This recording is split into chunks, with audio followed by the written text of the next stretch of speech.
أعوذ بالله من الشيطان الرجيم. أعوذ بالله من الشيطان الرجيم. بسم الله الرحمن الرحيم.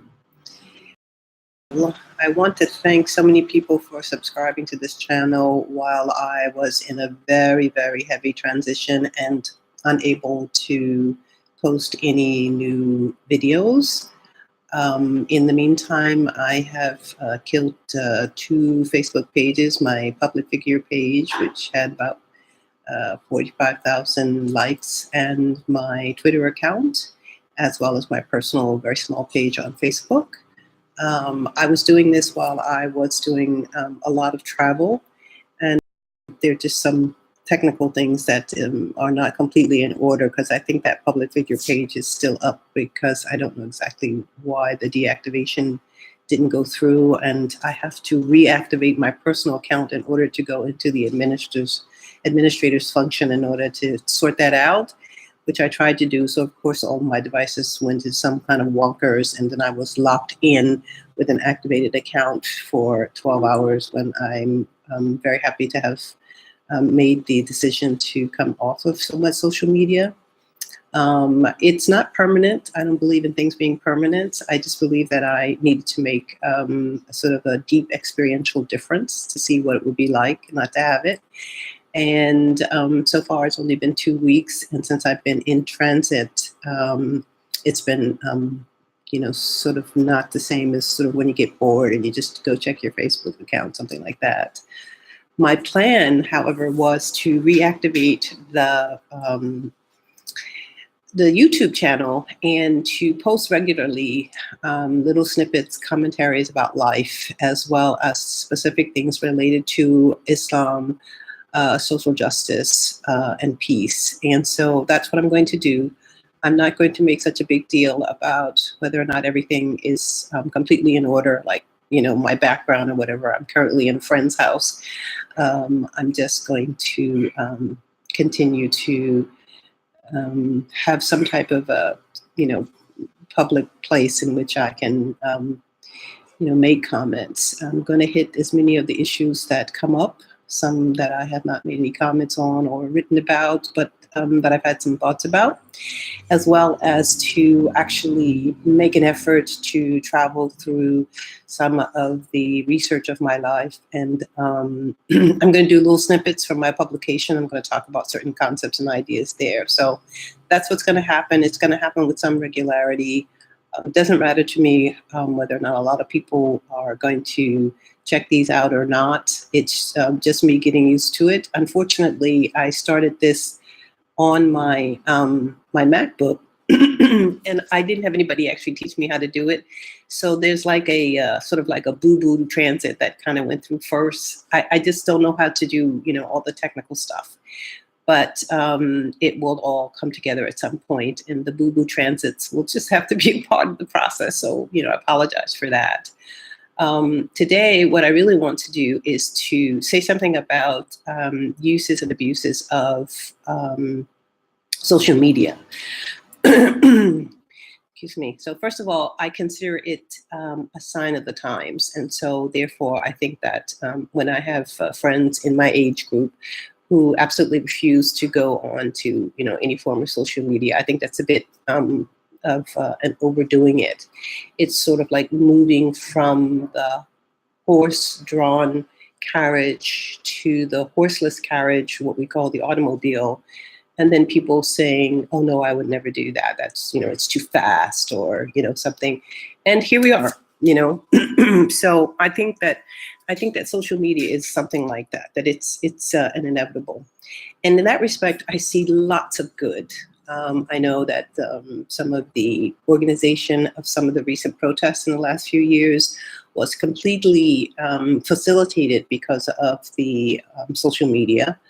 I like the fact that the news agencies don't have the sole control over the content of certain events that come into the public space, that people get to sort of weigh in on it, and that the weight of what people say also has an impact on how the story will be carried.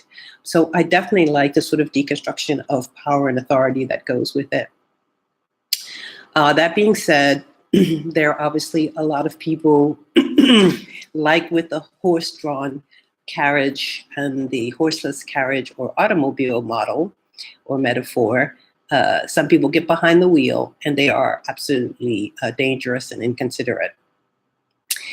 In social media, we call these trolls.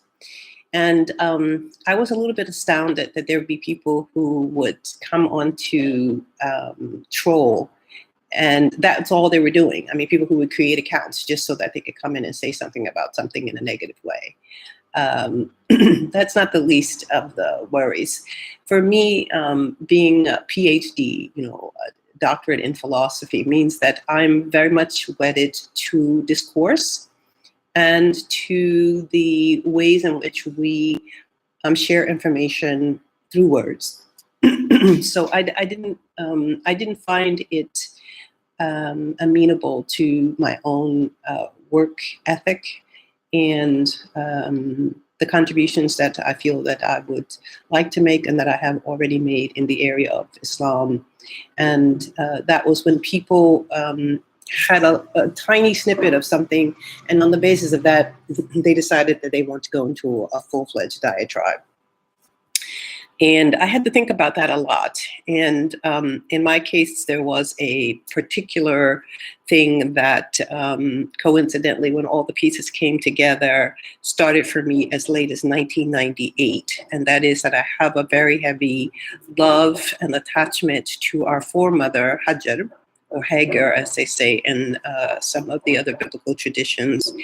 And I began speaking about her, writing about her, at that time. In fact, as the social media sensation was going on that I'm somewhat going to talk about, someone sent me a copy of an oral tape from a lecture I had given at Columbia University, 1 hour long, talking about Hajar. And yet, fast forward maybe 15 plus years, and I wrote a blog. And in that blog, I asked a rhetorical question, which was, what do we do about Abraham, the deadbeat dad? And now, even to understand that question, which, by the way, wasn't the sum total of the question, that was only half of the question, you have to have read the blog. And to have read the blog, you have to have at least some, and it's 1,500 words, you have to have some notion of some of the other work that I've done on this topic. Instead, Deadbeat Dad became like, the whole way in which people, would castigate my entire faith. Unbeknownst to them, this doesn't mean that I hate prophets or that I even hate Ibrahim alayhi salam. I now have a cat, so just ignore that sound in the background. My son's name is Khalilullah, which is the laqab for Ibrahim given to him in the Quran. And why would I name my son a name because I hate someone, which is ridiculous.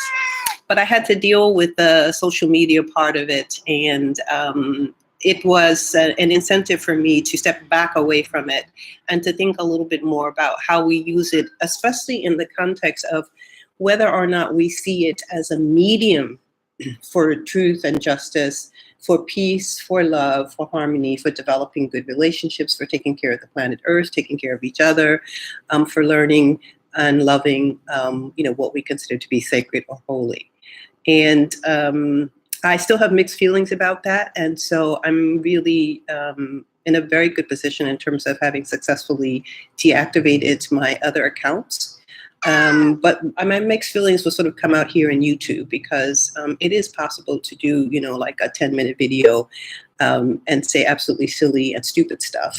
And I can still share it, So hopefully it won't be, silly stuff. But at the same time, I think I have to try to come down away from the, long-winded university professor thing and try to make an attempt at what it would be like to communicate short snippets of really deep ideas that are really, really important to me and about experiences within the field of Islamic studies and as a Muslim woman, but also short snippets about events that are happening and unfolding before us. And so since I do have subscribers, they will be the ones that will receive notification and they can follow, as much or as little as they want. It would be nice to get some feedback whether or not you think this is a good idea. especially from people who are not Takfiri trolls, because the Takfiri trolls will always come through. That's the nature of the beast. Thank you very much. Assalamu alaikum.